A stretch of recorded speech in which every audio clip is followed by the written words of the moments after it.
పోరాడి యుద్ధము చేసి ఆ మల్లుని చంపేశాడు.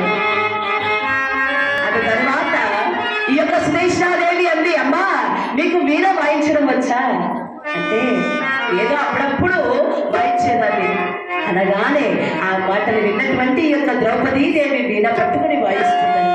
ఎలాగా ఏనాటికై